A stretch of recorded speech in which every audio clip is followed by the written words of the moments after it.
Hello, everyone. I'm Stanley Badacsonyi, and I'm here with my brother Frankie Badacsonyi, and we are here to make a video about Jonathan Hawkins, who sadly passed away in December 2025. Jonathan Hawkins was my coach. He started coaching me since the start of the pandemic, so that's nearly 6 years, and he totally transformed my chess. I was a total beginner when I started having him, and he's taken me up to 2300 FIDE. So I'm forever grateful for what he did, and yeah, I'll never forget him. Yeah, I'll mention my relationship with Jonathan as well. So he was never my actual coach, but he helped both of us with opening preparation for all our games, which was just, I mean, he was really amazing at. He always had really great feel for positions. And yeah, even though he was never my actual coach, he was also instrumental in my improvement as a player. And I think he has like a reputation in the UK as one of the best coaches. The fact that he wasn't so active as a player over the last few years, it's definitely possible that people have forgotten how strong he was as a player, as well as being an amazing coach. And yeah, the purpose of this video, we wanted to just do justice to him as a player, and we picked out 5 games that we felt were representative of him and showed his strength as a player, which I think most people would characterize as more positional and an endgame player. But he was a very capable attacker, as we'll see in some of the games as well, and also a very creative player when he needed to be. So I think we'll just get straight into it. The first game we wanted to look at was a game against Keith Arkell, very experienced English grandmaster, and also one of his best friends, which I'm sure won't have been easy. The game we're showing mainly for the value of the game, which was a game that clinched the British Championship for him. It was in the final round. So yeah, I think we can just get started. Yeah. So this game started off as a Sicilian. I'm sure both players were probably very nervous in this game because it's the last round of the British and they both want to do well. But also, as you said, playing against your friend is never nice. Can't be easy. Can't be easy. Yeah, I mean, it's sort of a slightly more positional Sicilian at the moment, but we'll see very quickly that changes. Maybe at this point here, Jonathan decides to play e5, gaining space. Black hasn't actually struck in the center with a move like d5, so it allows Jonathan to play a move like e5 and just claim more territory in the middle of the board. Just opening up the e4 square as well. Yeah, and he plays his move f5, and it's quite interesting actually because Black hasn't castled, but it's not easy to see where he should castle, as in you don't really want to castle kingside here if you're going to run into some attack with some sort of f6, so you have to be quite careful as Black here. If Black does castle, is the plan just f6? I mean, I would think so, I suppose. I mean, if f6... It looks pretty crushing, right? You take, then I'm going to take on d5.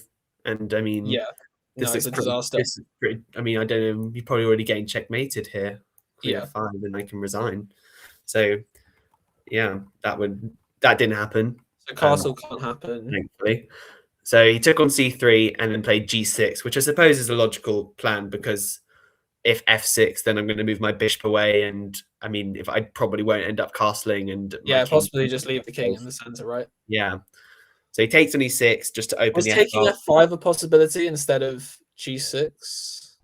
How bad is that? Like maybe including, or I don't even know if you need to take on c3, but just taking f5. If you take on f5, I mean, I suppose that the rook is really well placed after castling. As in, if I play rook takes, I'm ready to bring the next rook over. It's almost like casting defends the pawn. You still can't. I still don't want to castle. Yeah. Yeah. So maybe I'm not really sure what he should do here. I mean, g6 must be okay, but Jonathan takes on e6 just to open the f file. D takes. Then he plays me bishop b4, which I suppose is the idea is to basically weaken the dart squares around the king if Keith does decide to castle, which he does. So he trades the bishops and then castles. And now that he's lost his dart square bishop, I suppose these squares around the king are very weak and could be quite vulnerable to an attack. Yeah. White needs about 3 moves to win the game from this point, basically. So Black has to act quickly. A queen on h6 and a rook on h4. That's going to be a pretty deadly attack as well. The bishop on d3 keeps a lot of pressure on the king.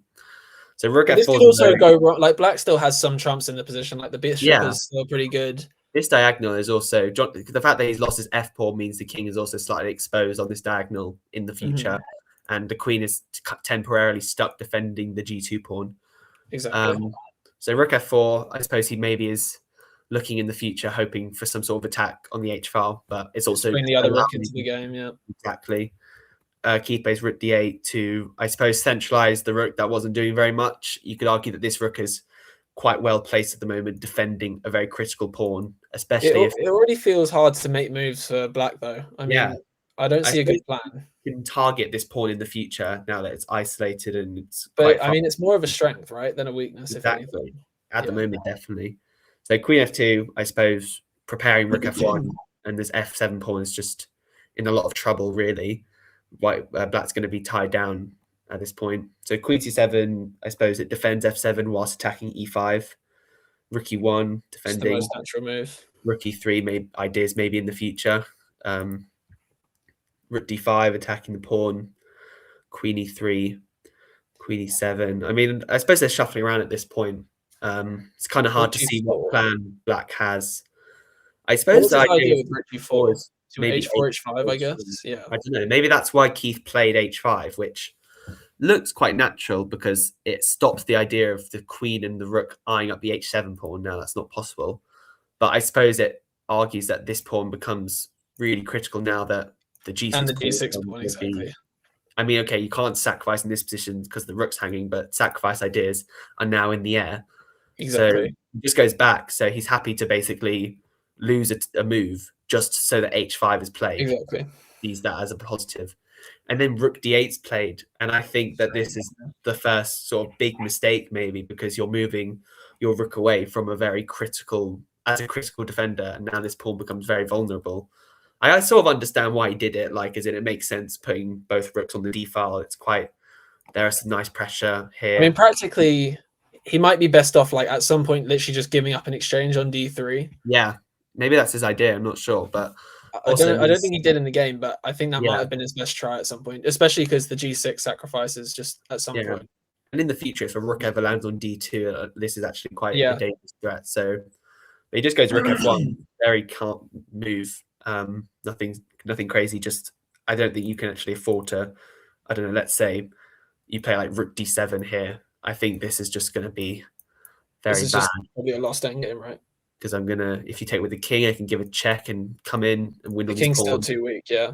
If the rook takes, probably queen g5, double attack on these two, and I think it's just basically game over.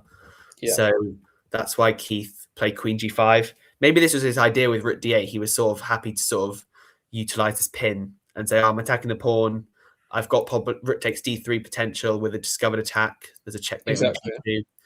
So there are quite a lot of threats. However, queen f2 basically defends. Queen f2 is a really nice move, yeah. Yeah, because that defends g2 and the battery on the f file is just. Yeah. So I've got 3 attackers on f7 and 0 defenders. So that pawn is gone. And once it falls, then suddenly it feels like the whole king side's going to fall apart for black.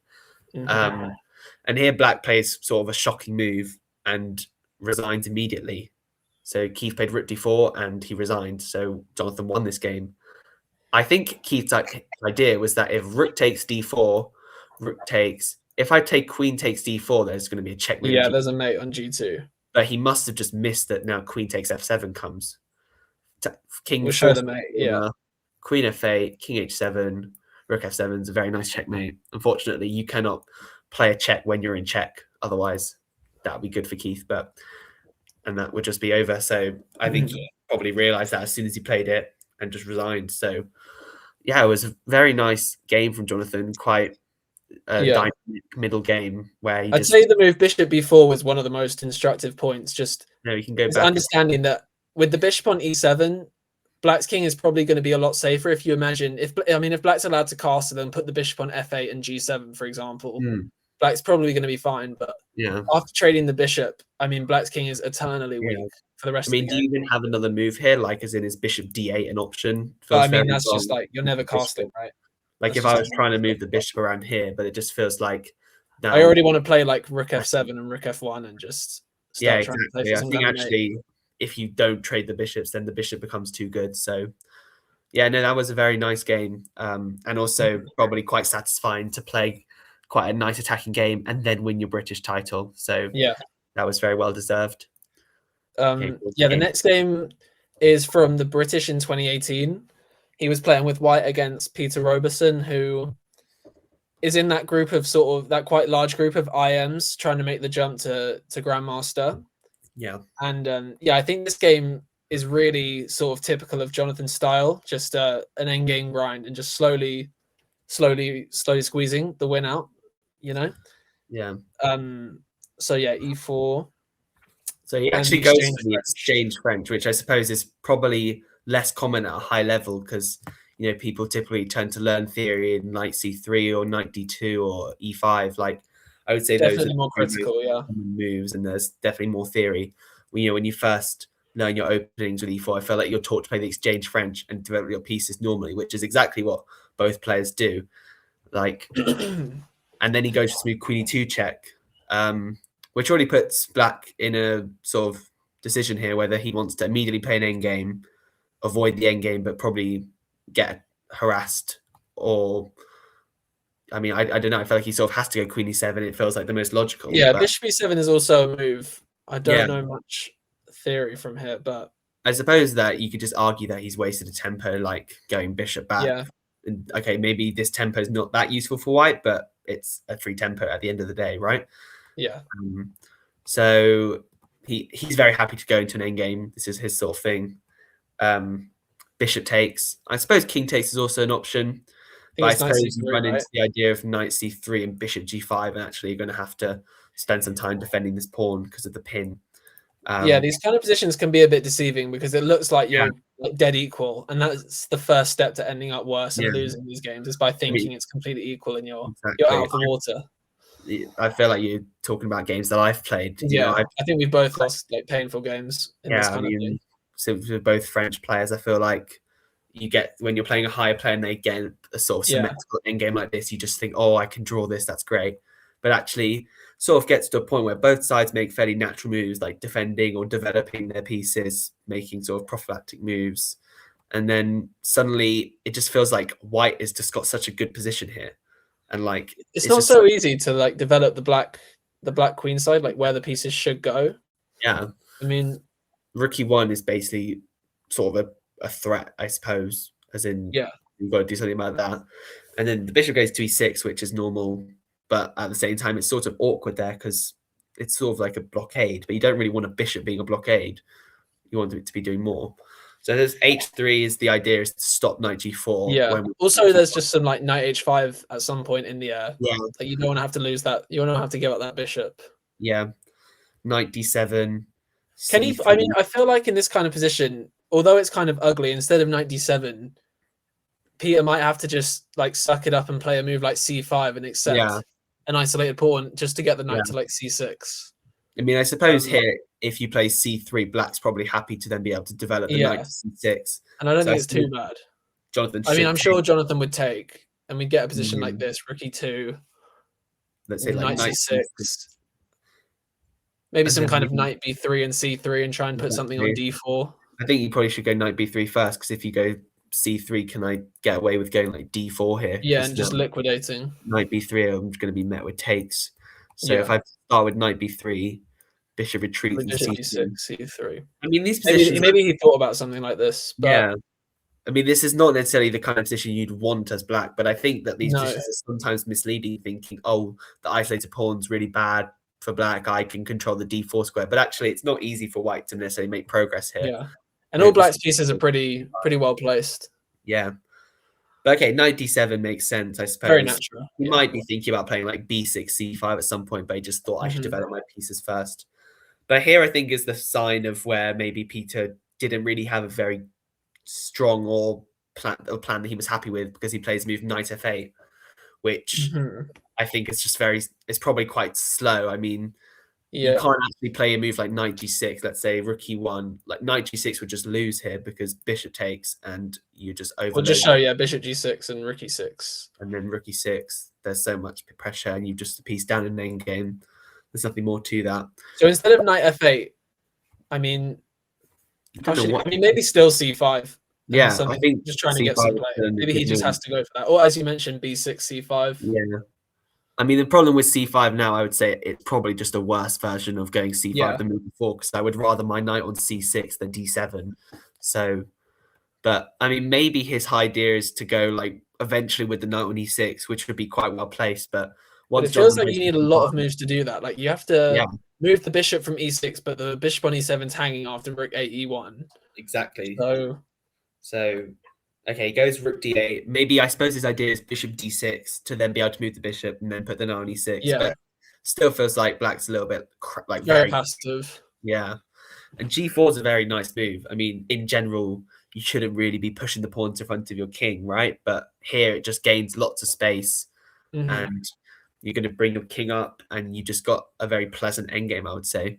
So yeah, you end up going bishop d6. I think Jonathan's happy to trade this because actually the rook on d6 is sort of awkward there. I mean, it's not really, and also you get control of maybe a move like the c5 square, which could cause annoyance for black. So he jumps in with 95. Peter goes bishop c8. I suppose the idea is to then play 96. Yeah, and I think Jonathan made a slight mistake here, as in his move is not bad, but I think he had a better move here, and I think that move was f4. Yeah. I think it's just very strong because this knight on e5 is just really hard to remove because the only way it can really be touched is by playing f6. But what do you do about the knight on f6? I mean, are you so really, can black play for f6 if you move the knight to d7? let's say go knight b7. I mean, these pieces are just that's horrendous. It's right? bad, but I mean, if you can play f6, I suppose if you do get f6 in, but the one problem with f6 is, I don't know, let's say I play the king, you will end up losing a pawn tactically. Yeah, you can't actually play it right now because there's a check, right? I take your knight, and then if you take me back, I'm going to win a rook, so you have to take here first. And even if I could take here and sort of get active on the e file, but I actually have this in-between move, knight takes f6, check. So I have to take back, and now I take with the king, and I just have an extra pawn. And I think that the next knight's still coming to e5, and it's just a disaster. It's got a very simple path. I think Jonathan would have been fine winning that. But king g2 is a very logical move. I suppose maybe he wanted the king to be able to support the pawn on f4 when it gets there.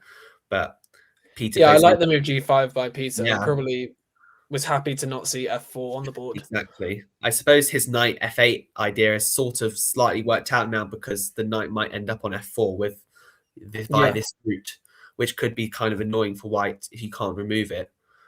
He goes king g7. I think the problem is that knight e6. Maybe I could even play a move like, I don't know, knight b3, so that if the knight moves away, knight c5, and I don't know, pushing the pawns on the queen side, I think would cause black more annoyance because your bishop is sat miserably on c8, but then the knight on c5 stops it from moving, and you don't want to play a move like, I don't know, let's say, if I got to a position like this, b6 then weakens the c6 pawn, which means the rook here is stuck. So just very hard to come up with a plan. But king g7 is very logical.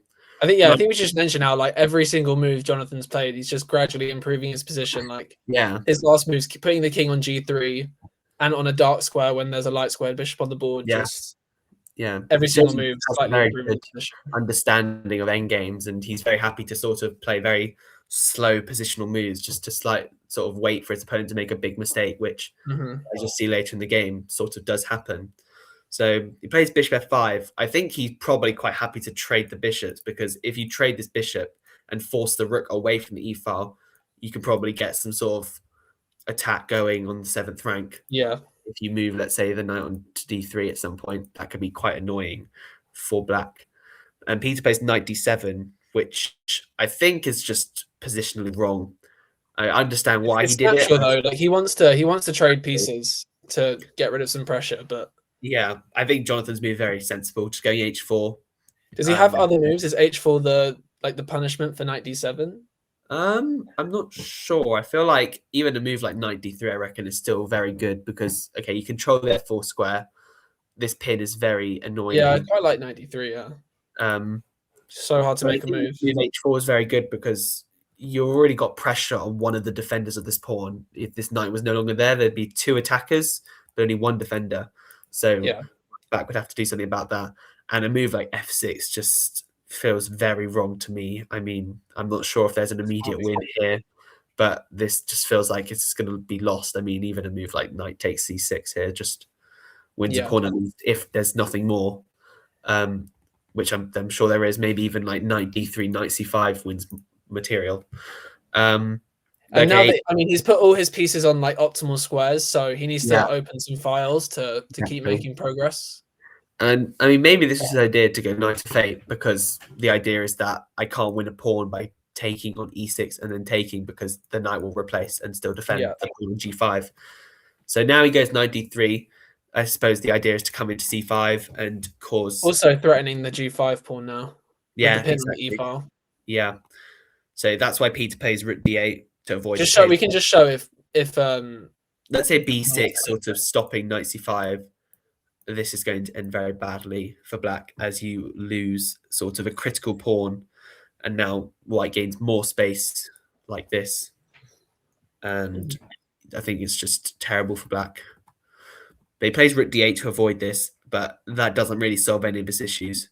And that d6 rook is still, it feels pretty awkward, right? Yeah, it's very weird. It's like it can't really make very many moves, and it's just sort of awkwardly sat there, not doing anything. Not whereas Jonathan's rooks both feel like have a very good purpose on the open file. And he goes knight c5. It's quite a very, I would say it's a very good move, because okay, the first move you think of is knight takes c5, right? But I think the problem here is that I take you on c5. I'm attacking your rook, so you can't actually take my bishop, because then you'd lose the rook, and that's a bad trade for black. And if I move my rook away, I feel like I'm not actually sure what the right move here, but I assume that I should just take and then take the pawn, right? Take on g5. But even if I wasn't attacking this pawn, even opening this knight d4 square for me just feels like it's a big success. Rook on e7 is going to cause a lot of problems. I think it's just everything's going wrong there. It's weird how, like, even in an endgame, the black king still feels like somewhat weak. Like if you get a knight on f5 and rook's on the 7th rank. Yeah. So he plays king f6 to sort of try to defend everything, but rook e5 is a very nice move, sort of adding more pressure to the g5 pawn, which now can't even be supported by a pawn.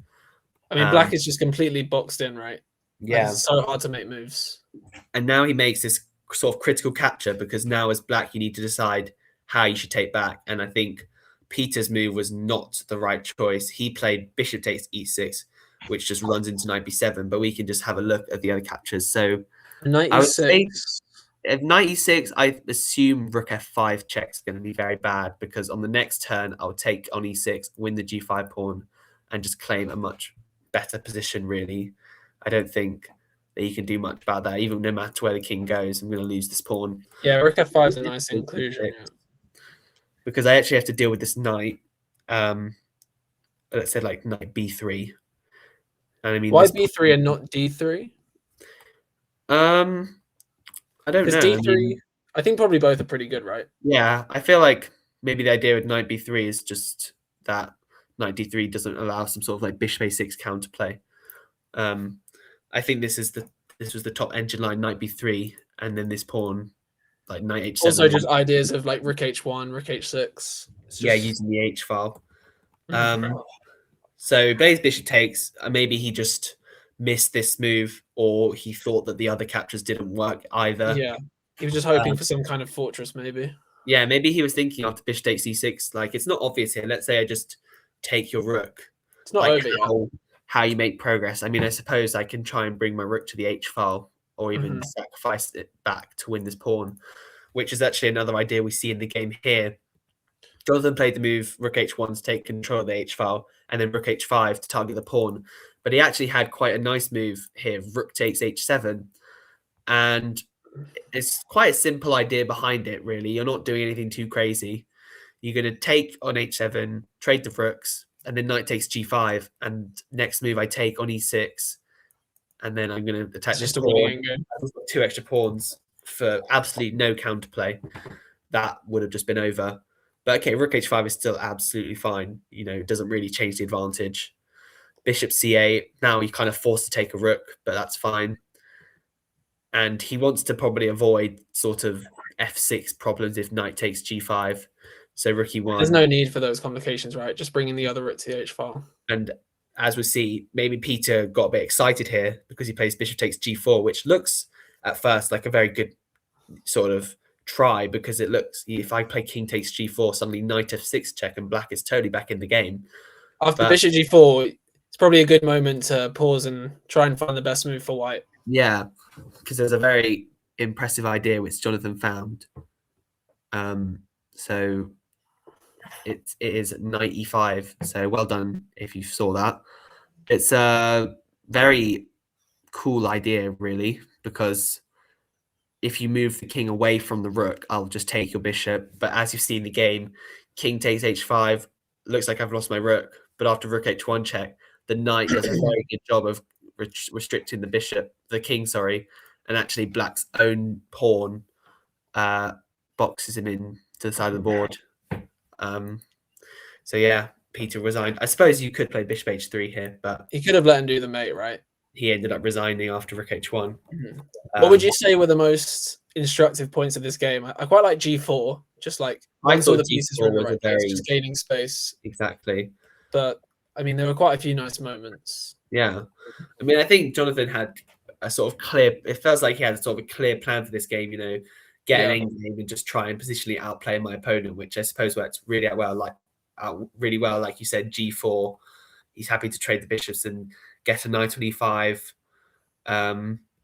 Sort of understanding when to start opening files up. So h4 at the right moment. h4 was very well timed.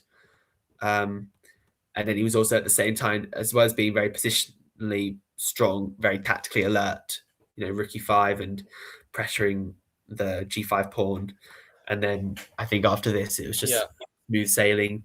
And just one more point, like even in end games, keep it king on the edge of the board, there's always going to be tactical ideas, which obviously is what ended the game. So yeah, something to always look out for, which he was aware of. Yeah. Yeah, this game, he was playing another really experienced English grandmaster, Glenn Flear. Slightly different sort of style of game to the one we just saw. Definitely more fireworks on the board, I would say. Yeah. Yeah, let's go into it. It was quite a thematic King's Indian, I suppose. Like the ideas from Jonathan were sort of fairly normal, but he just played it definitely more your territory than mine. Yeah, I actually play this line as white. With both colors, right? I played this e5 line a few times, but I found sometimes the positions are quite tricky. Maybe not too tricky for Jonathan, but a bit too tricky for me. So, but I normally play the move h4 here. Sort of similar idea, just white goes very quickly for an attack. I find these positions quite fun to play because you're not just sitting back and waiting for someone to do something. You're the one who's like sort of controlling the rate of play. But I suppose Jonathan goes for a very typical King's Indian idea of c6. Start chipping away at the center, right? Yeah. Exactly. You're very happy to play moves like bishop d7, a4, queen a5, b5. It's all very typical King's Indian ideas. And it's actually, I think this has been definitely an opening success for black, even though I play this with white. I just think that I haven't really achieved anything with white here. Like white usually has a better attack in this kind of position, right? Like, after hg6, fg6, the king, like worst case, you can always run with your king, right? Yeah, exactly. I mean, white released attention very early on in that line. I actually didn't know that g5 is a move in this opening. I've never seen it. I think that opening the f-file also helps black. As we see in the game, Jonathan goes for this very sort of standard King's Indian idea by putting the rook on a slightly odd square, one might say. But actually, I think it makes a lot of sense. He plays rook f4. And this move, I think, is very cool. You see it in a lot of King's Indian games. I've been on the receiving end of this move, and I've not liked it. We both have, lost some fairly miserable games where, because it's sort of very for white, because it's like, oh, they put a rook on f4, I should just take it. But actually, this is just very strong for black, because first of all, the g5 pawn is hanging, and if I'm down in exchange but a pawn up and I've got an aggressive position, I'm happy. And this unopposed bishop on g7, the e5. I mean, you can imagine a world where black puts one knight on e5 and the other knight on c5, and it's just completely dominant, right? So much control. And also, if you do win the g5 pawn, this h pawn could become a problem in an endgame. So everything just works out for black here. So Glenn decides not to take, which is sensible. However, he does end up giving away the g5 pawn. So maybe he just missed something here. I think the engine probably would have just preferred a move like rook g1. Because then what would happen? Something I think you're just going to leave the rook on f4. I mean, like queen e7 to bring the other rook to f8. Exactly. I mean, we have to be a bit careful about the b5 pawn, but maybe we're not even concerned about that. But yeah, But we're then there's basically always the f3 pawn hanging, right? Like, true, yeah. So he gives away the pawn, forces Jonathan to give up his bishop because we're currently under attack, both our queen and rook. And here he plays a really nice move. this is another interesting point, queen g4, yeah. He's using the fact that his under attack rook is still not been captured, so he can use this pin. And I It's think just worth mentioning, if bishop takes f4 to break the pin, you can take on h3 with check in between. Exactly, yeah. And then next move I take the bishop and I win a piece. So the rook is basically forced to move away because there's no way I can actually defend it. And then it's quite rare in these sort of King's Indian lines that black ends up being the one playing for like a kingside attack, right? Like usually black's playing. Normally on black expands on the queen side, which is what like he this, did. This idea putting the king on f1 by white is kind of strange. Yeah. So usually rook h2, and then Jonathan played a very nice move. Rook takes f3. I think he's already set on the idea of losing that rook. So if he can get a pawn for it and sort of weaken white's position, that just seems like a very good bonus for him. And now he plays move b4, and this just suddenly looks horrible for white because if I move the knight away to like d1 to try and stabilize, too slow. I'm just going to lose my e4 pawn. The center just crumbles, right? This knight will then come in. It's just everything falls apart. But to his credit, Glenn does find a good move, queen e2. And this move, I'm not sure whether it surprised Jonathan, but I think it's a very good move from white because, okay, I can't take the knight because my queen's under attack. And the idea is that once I trade queens, if I take with the rook, I'm just going to lose my knight. However, I can take with my knight. Yeah, endgame practically is the best chance for Glenn. And I suppose slightly annoying that I lose the e4 pawn, but I do get activity with the rook c6. So maybe he thought this was his best try. And I think it was because here, it's very important that you make the right capture. Unfortunately, Jonathan actually didn't play the right move here. And it's quite challenging to see what you should play because the correct move feels wrong. The correct move is actually knight takes c5. I assume Jonathan went d takes c5 to save his pawn. If you play knight c5, you are giving away the d6 pawn. However, once you see the move e4, I think this is the best line for black because first of all, my threat is just to simply play bishop e5 and attack both rooks. And once I win my exchange back, I'm just 2 pawns up, and maybe I'll even win more. And also, how should white play? A move like maybe a move like rook c6. I would have thought, yeah. I'm not. I can have a quick check with the engine. It says knight d3. Knight d3 is pretty natural, right? Attacking the pawn. I mean, I would have thought b3 is the move, but engine comes up with rook a4, rook h4, sorry, and rook a6. But yeah, b3 loses the exchange, right? So knight e5, and you're threatening a check. Knight f3. Okay. So it's really the rooks are pretty badly placed right now. Yeah. So he goes d takes, very natural. D takes is very natural as well. Like you can understand why he played it. I suppose the problem is that Glenn's got this very good move, rook h4, which he does find. And I think that the black knight, apart from threatening this nasty fork on the king and rook on h4, it's kind of stuck because Glenn plays king f2, and suddenly you can't really save your c5 pawn because the knight's going to get harassed. So he goes g5 to hopefully, move this rook away so that he can have access to the square. The black pawns do feel quite loose though, like the c5 pawn. Exactly. Rook f8, king moves towards the center, knight check, king comes further to the center.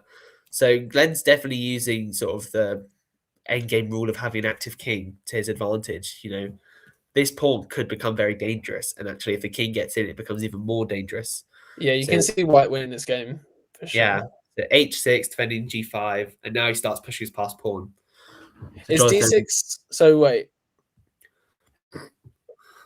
does he have to start playing? Like, is c5 hanging, or am I? What's happening if he takes that? If you take on c5, I would probably guess knight d6, because then the king is going to get forced backwards, even with a check, and then I think you just got too many. I guess he just wanted the d5 square for his king. I think he probably thought that he's going to win the c5 pawn anyway. Yeah, and that's true. He doesn't have to rush to take the pawn. I mean, you can't save it. Yeah, so both the kings are coming in. Jonathan takes on b2. Rook comes back to h1. I assume Glenn would be happy with a rook trade because... Yeah, he's just fully banking on his d pawn, right? Exactly. But knight d3 is very good because we give a counter check, blocking the exchange of rooks. And it's a very weird endgame, I suppose. Like, it's not... What's he got? He's got 3 pawns, but the d pawn is pretty dangerous. You got 4 and his c5 pawn but is falling. I suppose if you take on c5, then it's 3 pawns. But after it's 4 pawns. Yeah. But I think here Glenn maybe got a bit too excited, or he just thought he was in trouble anyways. Plays a move, rook takes g7, which I think just tactically is just not working. Right? There's basically too many pawns for black. The idea is that he's gonna promote his d pawn, but that's not going to matter because we have so many pawns on either side of the board that all of white pawns get eliminated. We don't even mind that we're losing like 8 pawns. Jonathan played this endgame basically perfectly. Just calmly pushing his kingside pawns. A nice trick from Glenn. The idea is to play rook e8 and deflect the protection on d8, but Jonathan plays a very important move, rook d8. Just to make sure that you can sacrifice the rook for the pawn in time. Exactly. And I think that you can basically just can't stop these pawns. One of them is going to become a queen, and one queen is enough because if rook f3, we can just show g2. Yeah, Glenn resigned in this position after king g7 because you cannot stop the pawn from becoming a queen. And I think... I mean, can we look at the position where rook takes g7 was played? How he could have, like, when he blundered. Anything, since we're just going to lose our rook. Instead of rook g7... Yeah, we can go What was back. going on there if he played something else? I mean, it's kind of hard to see what move he should play because b3 is b3, b2. If you can get a defended pawn on b2. Yeah, even a move like bishop f6 just to save the bishop and control the square and just stop. Maybe rook takes g7 was a practical... You can understand why he was scared of all the pawns running out the board. I'm not sure what the engine would say is correct. I mean, I wonder what happens after a move like d7. I quite like your bishop f6 idea. Yeah, bishop f6 and then rook c8. I'm worried that if I go bishop d8, I mean, I suppose I bring the king back, but it feels like white is very active here. And even though I've got so many pawns, it feels like something's not right. Okay, wait. So yeah, after d7. So, and then I have to keep my rook on the back rank, obviously. This move wouldn't work, unfortunately, because of d8 queen. Yeah. It's got a check, and we didn't want that. So I wonder what the engine says after this position. So yeah, so it's already not good for black. For white. Bishop f6 maybe is... d7, bishop f6, rook c8. We play bishop d8. Okay, and then I suppose we're just gonna move our king. Yeah, it's really hard to move this bishop from d8, right? If I go for this rook e1, this idea. It's important to play rook d8. Okay. D8. I mean, an endgame like this, for example. And rook e8. Let's say like king f7 takes rook c8. You're ready to play like king e7, I guess. Apparently, I was wondering whether if I move the bishop and you make a queen, what this game is like because there's so many pawns. Apparently, yeah, still hard for white. Apparently a draw, but could easily be a decisive result. It's an only move, right, for king e4. So that's like a very instructive King's Indian game, right? Sort of quite typical. You have a bad position, then you just wait for your opponent's mistake. Exactly. What happens in most of my games when I'm playing against it. But... Yeah. We hope to, because I play the King's Indian as black as well, but I haven't had any games as smooth as that. So hopefully. Yeah, and it was kind of strange. He was the one attacking on the king side. It's usually other way around. Very quickly. So game 4. Yeah, this was in the 4 NCL in 2019. I actually remember him showing me this game when he played it. This was against Fressinet, who is a strong French grandmaster. I think he's been part of Magnus Carlsen's World Championship teams like every single year, basically. So I think this is one of his strongest, in terms of rating, wins in Classical. So I think we can just go into the game. Yeah.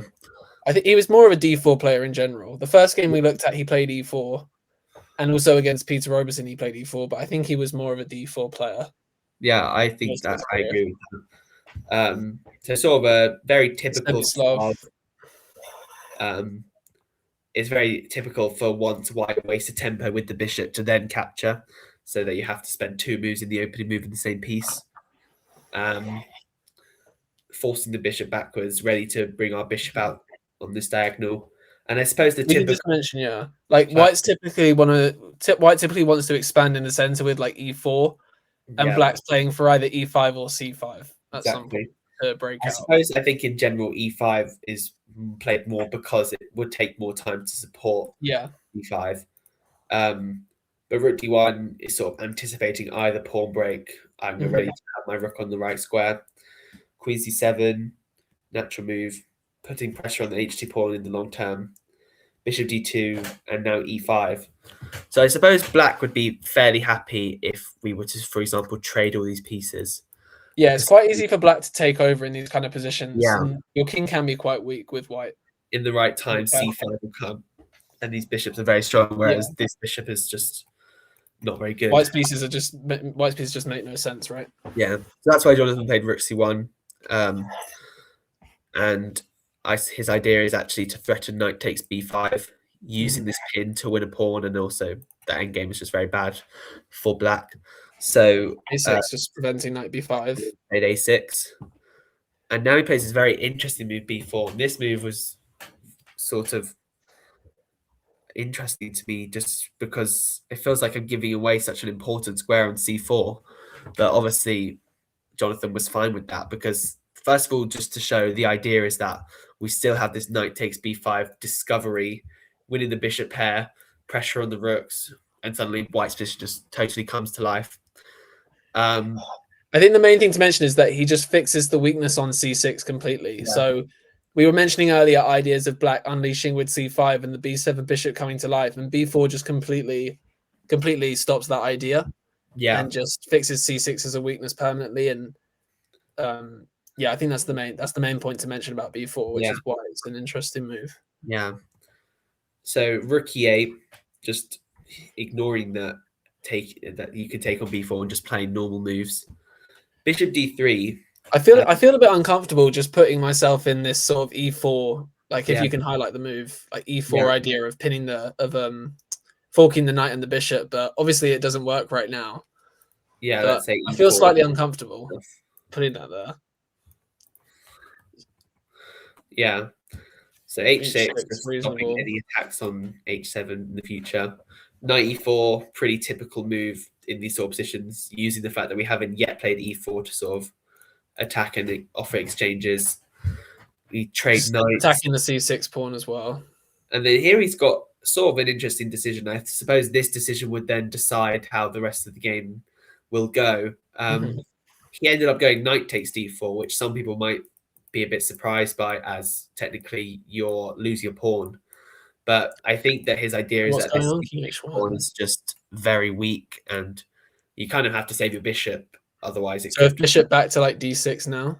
I think that I assume I'm just taking here and just claiming that my position is quite good now. Suddenly white's rooks are like really well placed. Like if you trade everything. But I mean, e takes d4 is definitely an option, sort of controlling these central squares and keeping pressure on c6. But a move like knight f6 would probably be quite annoying because if I don't think we can take on c6 yet because of rook c8. And I mean, if I move the bishop away, a move like this looks quite unpleasant. It suddenly feels like you've got a very good control over the isolated queen IQP. So that's probably why Jonathan was happy to play knight takes d4. And just attacking c6 again, Yeah, so that's probably why black went for knight e5 to defend the pawn on c6. But I think this move to me struck me as a mistake, and it was just feels a little bit wrong to sort of put your knight defending in the open. It feels like it can easily be touched by a move like f4 and removed. I suppose he had ideas of knight c4 as well, but I think white's position came to life really quickly. as knight f5 and bishop c3, and suddenly these pieces are really active against. Yeah, Black's king just feels really weak now. Like, yeah, with these bishops. So I suppose g6 makes sense, even though it's practically not the right move. Having the bishop on g7 could be a useful defender in the future. What was a better try than g6? What could we have played? Like, it feels a bit unpleasant, but yeah. I mean, what about a move like rook d8? As long as they're not like blundering. Yeah, just try and trade in some pieces. Probably a better try, right? Yeah. I mean, I'm not sure whether you have to rush here as white, or whether you can play very calm moves and just claim a better position. But I mean, g6 is logical because if I can play bishop g7, it's the move you want to play. But I mean, I'm not sure whether I want to allow some sort of, I don't know. I mean, queen b2 does allow knight c4, but this sort of diagonal feels very vulnerable. So you play queen e7, and here h3. I've called it a mistake, but it's not really a mistake. It's still a good move, but actually. So what was he worried about with h3? I mean, I suppose like he wants f4, but he doesn't want the knight coming to g4. He doesn't want knight g4, I guess. But he has a really, really impressive tactic here, which you can have a go at finding. If you find it, that's very good. Yeah. That move is both players completely overlooked it, right? Bishop takes g6, which is a very surprising move, how strong it is. Just so what? So knight g6, we're looking at knight h5. So knight g6, the idea is knight h5, threatening to jump in on f6, and with the rook, with more discovered checks and more material be lost for black. So knight e5 is forced. Knight e5 to block this, but then the queen jumps into f5, and you basically are in a bit of a mess here, because if I play a move like bishop c8 attacking the queen, problem is knight f6 check, and you've got 2 squares to go to. Well, you can take on f6, but I'll just take back. If you play king h8, then I jump in on h7, that's checkmate. And if king g7, I take on e8 with check, so you can't take my queen. Queen takes, and then take e5. And then take e5, trade the queens, and I just have an extra exchange, and that is just game over at this level. So I think after queen f5, the move would be bishop g7 to stop this, but this just runs into more trouble with trading the pieces and going f4. You lose the knight by force due to this pin, and your king's still too weak, right? Pawns up in the game with a more safe king, yeah. So knight takes g6 is not working.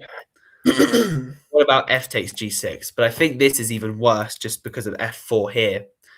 And if I'm not mistaken, the best move is either knight d3 or knight f3, and I think that shows that. We'll just show if you move the knight, what happens. Like knight c4. So the g6 pawn, right? Queen takes g6 check. Bishop actually covers this diagonal, so the only move is either bishop g7 or queen g7. If queen g7, we just take. But here we play a very nice move, knight f5. And I think everything's just gone wrong for white. You're just totally overloaded. Knight also defends on e3, which is very nice. You're going to lose his bishop. Queen f7 runs into knight takes h6. It's just everything loses for black. Yeah, both players overlook bishop g6. Yeah, I don't know whether Jonathan considered it, but h3 is a very natural move. Now bishop g7's played, so bishop takes g6 idea doesn't work anymore. Black does feel like they've slightly consolidated. Like, it doesn't feel like black should just get mated anymore. Exactly. Now it feels like black's sort of back in the game. If he can get c5 in, maybe he's doing all right. But traded bishops, some moves. It's kind of a similar thing to the game that we saw with Keith, right? Like, no dark squared bishop, but the dark squares around the king are pretty weak. And the queen on c3 taking advantage of that. Yeah. So c5 is sort of maybe a bit premature because sort of a panic move, right? That you want to open up your bishop, but I think tactically it's a bit desperate, a bit careless probably, because first of all, you don't have enough attackers on. You've got too many defenders. So I think he just wanted to open the bishop up though. Like, yeah, he wasn't worried about the pawn. I assume that his idea was that I'm going to win the pawn back anyways here, but here he was just probably missing a tactic, which we've seen this idea before, and Jonathan found it this time. Bishop takes g6 again is just very bad Smashing it. because if I take back, knight replaces, and there's just too much pressure on the white queen. For example, The queen's under attack, and queen h8 is also a threat. So black needs to address both of those. So queen g7, like G7 quite natural. Attack on h8, but I'm going to play queen takes, rook takes, check, and then take your bishop. And as you can see, Too many pawns. It's just far more pawns for white in this endgame, and probably these are going to drop, and you've got a pass pawn. Everything just goes wrong for black there. But even more like subtly, a move like, let's say, queen e6, and then you have this move rook takes d7, which is really cool because, okay, if queen takes g6, I just take your bishop. It's sort of the same idea with far more pawns, but the queens are still on the board. But if queen d7, we give a check, king moves up, we give a check again. We're actually threatening to win the queen. So if king f6, we just take the queen. But king e6, now the knight gives a check, and you cannot move the king anywhere to keep protecting the queen, and the queen is lost, and that's just done. So nice calculation from Jonathan. I think black realized that he can't take, so he ended up going for rook takes c5. But now Jonathan played a very nice move, queen b3, using this pin so that black can't take the bishop. And now he's just in a very bad position, black, because he's lost a very crucial pawn around his king, and he's going to be very vulnerable to attacks. So you get a rook trade, knight e5. Jonathan saved his bishop. Game still goes on though, right? Like, yeah, exactly. Black has that credit to black for sort of like putting up some fight. You know, this is a good move for Jonathan. King f1's really nice. Bishop a8, rook c5. There's no discoveries with the knight. You take with check. Queen moves away, using the pin with the queen. This is kind of not doing anything now. Bishop c2. Preventing any check on d1. Knight h5, sort of. Slow down a little bit, yeah. Sort of pinning the knight on e5 because of knight f6 check as a threat. For example, if knight c4, then we just go knight f6 check. And I think that, you know, not really going to get away with something like this. Maybe the rook can just... Knight c4 stand, queen g7's checkmate. It is, yeah. That's the main pin, right, on the e5 knight. Yeah. But probably that's why king f8, because he's dreaming of running his king to e7 and d8. Yeah. Now Jonathan wants to move his king away. I suppose it's no longer exposed under the g2 pawn. You just want to have your king on a dark square, I guess. It's just more comfortable and preventing any queen h2 business if that's in the air. So he goes for a check, and rook f5, attacking the f7 pawn, which is going to lead to a mate. So rook f8, knight f4, bringing the knight back towards the center, can jump in. And the king's just stuck in the center, right? It's just... Yeah. Queen is forced to move. And then he plays this very nice, sort of classy final move, knight g6. And here black resigned, because if the knight is taken, we can deliver a checkmate. And if the knight's not taken and the queen moves away, then I think we're just happy to take the rook and just say that we're up a lot of material. So yeah, it was sort of a game that went very well at the start for Jonathan. Sort of he got a very nice position, actually had a win, but yeah, it started out fairly like positional, like a move like b4 just fixing the weakness, but yeah, he very quickly sort of put the burners on once black's king was weak and turned his attention to the king side and just took over. Yeah. And then, yeah, this bishop g6 that they both missed was a nice tactic. Yeah, and even when it didn't go his way and the opponent got back into it, he still was finding nice resources, and then was more tactically alert at the critical moment when bishop takes g6 was played. And then after that, it was just a very clean win. And that's my favourite game. Yeah, I think this is both of our favourites. This was against another French grandmaster, Romain Edouard, and this was played in the London Chess Classic in 2015, I believe. Yeah, just another game that really shows his endgame skill. Yeah. So this opening is fairly typical. We get a sort of a bit more solid than a King's Indian, right? Yeah, it's a fairly classical Queen's Gambit declined. I mean, these different games sort of show how big Jonathan's repertoire was. He was able to play a variety of different positions and different styles depending on the person he was playing against. And we sort of get a fairly common hanging pawn structure is what we call this. After ED5, right? So yeah, so I guess we can say the typical strategies. So White wants to play for either B4 or E4, if you can highlight those as the typical sort of plans to break this structure. And Black's basically arguing that in compensation for the weaker structure, they've got active squares for all the pieces. So yeah, as you've highlighted, so queen on B6, rooks behind the pawns, and just always there's ideas of playing D4 at some point, just giving up a pawn and opening the way for the bishop on B7, just for activity. And it seems like quite a good version for him, I think. Yeah, it's not so easy for White to target the pawns. Are targets, as in you want to try and put as many attackers on them, but it's kind of hard to attack these pawns as well. They've got lots of good defenders. So rook c8, putting one rook behind the pawn, the other rook will come later. White's also doing the same thing to put more pressure on them. But queen b6, natural move, bringing the queen out, and it can come maybe to this side of the board later on if needed. H3. Just maybe open the d8 square as well for his rook. Yeah, maybe White didn't really have much of a plan here. If wanted to see what Black was going to do. Rook d8 is a very natural move. Bishop g5. I suppose that maybe White's happy to trade this way because it removes one more defender from this pawn. You can imagine if a bishop ever did land on f3 and a knight land on d3, this knight removes the defender from this pawn, and this bishop moves away from the c5 pawn. So maybe in the future he's thinking of making that. I guess he's just also like preventing any knight e4 ideas, which is quite typical. But I suppose in this particular position you don't really want to take, just because what if I take here, bishop takes, and suddenly I'm actually attacking this pawn on b2, which is going to be annoying for Black. And as you said earlier, d4 becomes a possibility. So White retreats. Bishop a6. I think that Jonathan's probably happy to trade this bishop. Maybe there wasn't the best decision. Maybe his bishop on b7 was actually quite good with d4.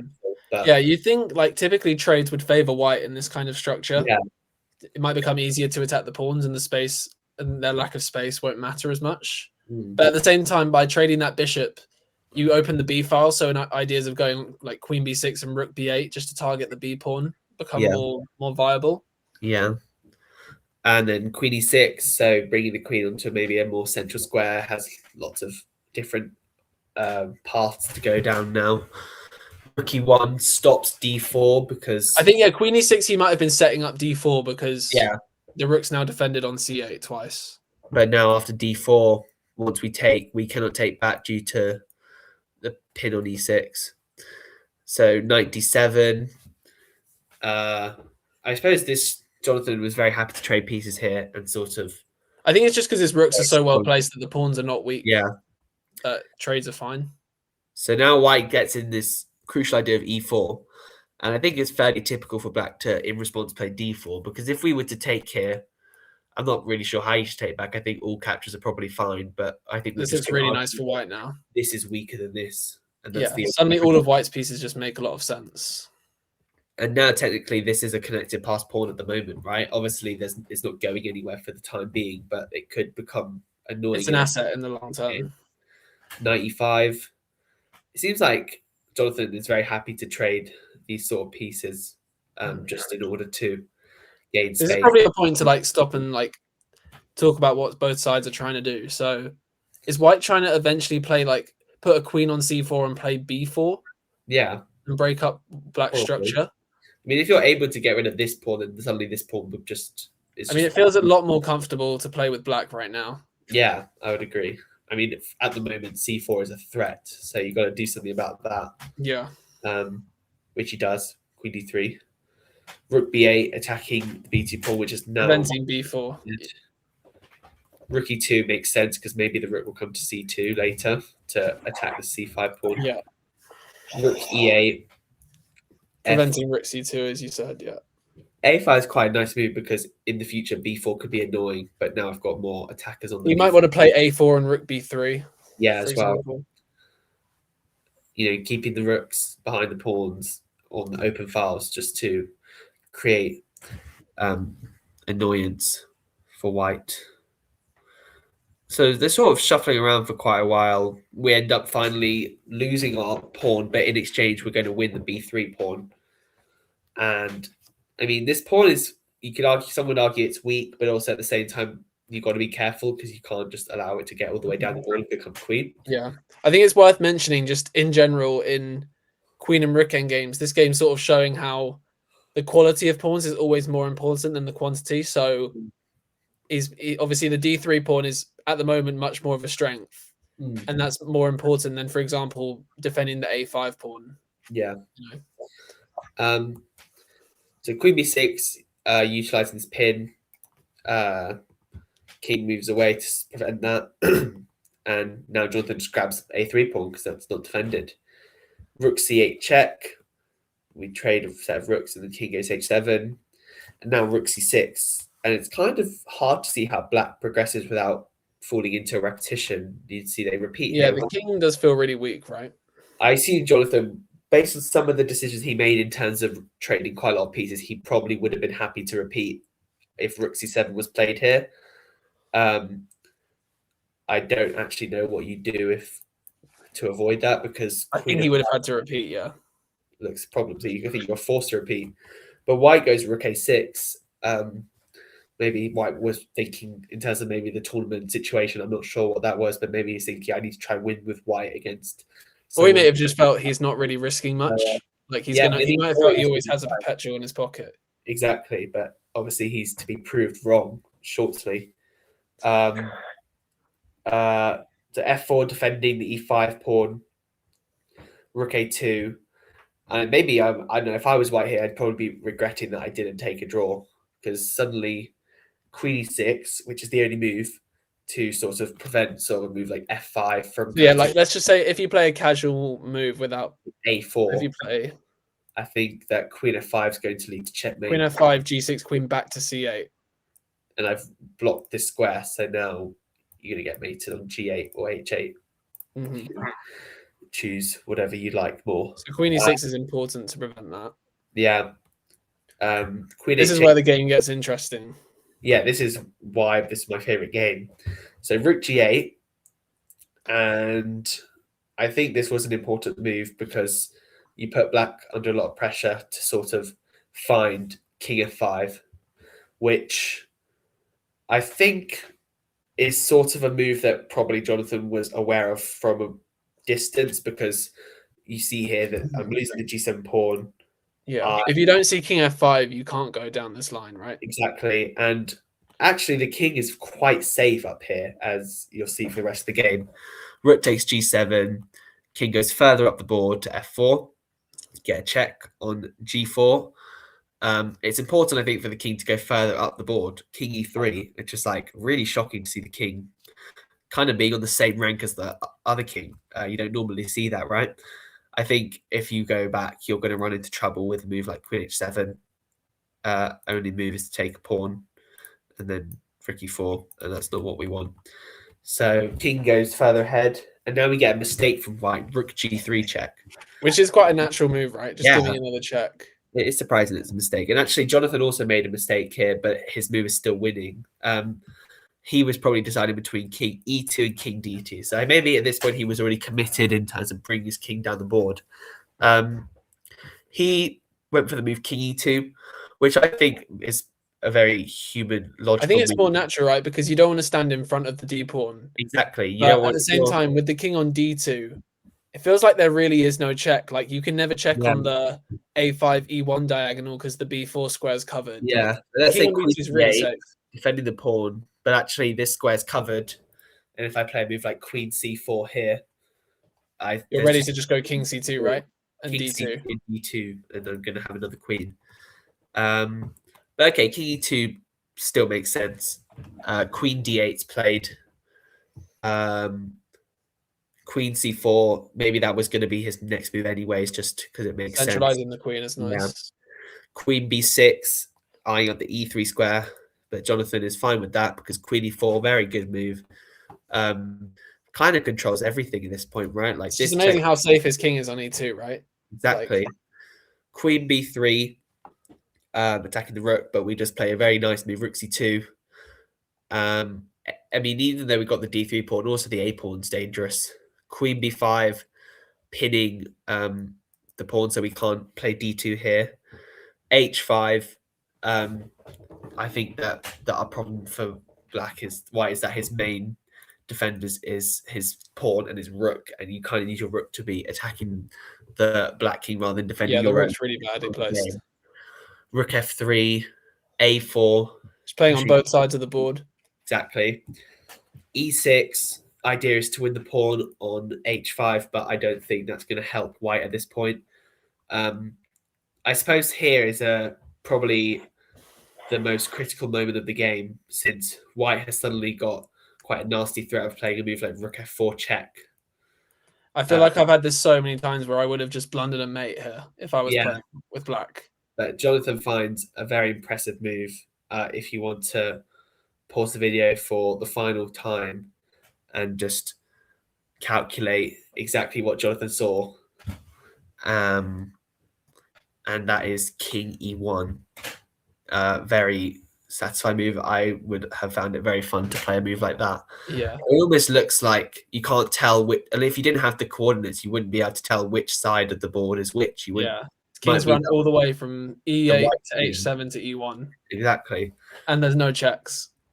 Yeah, exactly. King E1, no check on H4, obviously, because of the queen. And yeah, the rook's surprisingly badly placed, and black's just ready to go D2, D1. Yeah, exactly. So King G1 with the idea that setting up the fact that D2, rook F1 is checkmate. But obviously Jonathan saw that. So he gives a check on D4 to force the king away. And now he goes D2. And there is no stopping D1 queen. White tries to move rook F1 check with the idea that he is technically skewering the queen and he's going to win that. But not to worry, we've got a new queen.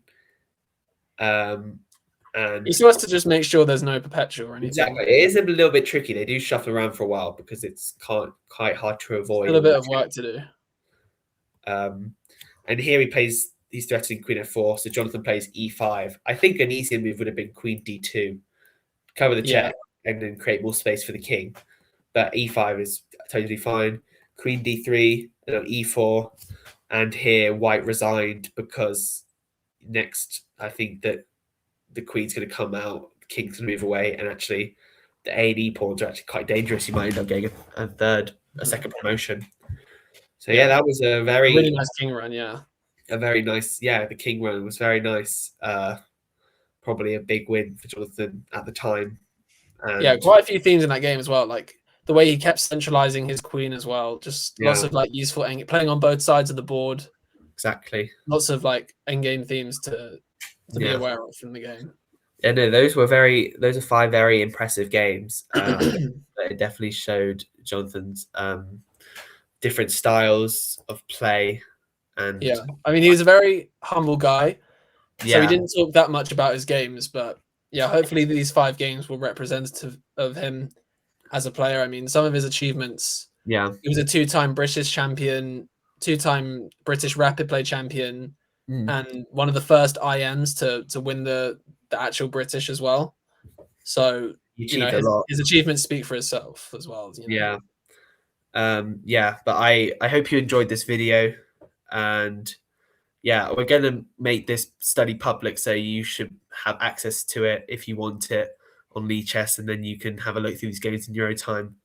But yeah, never forget Jonathan Hawkins. He was an incredible chess player and a formidable member of the chess community. Thank you very much.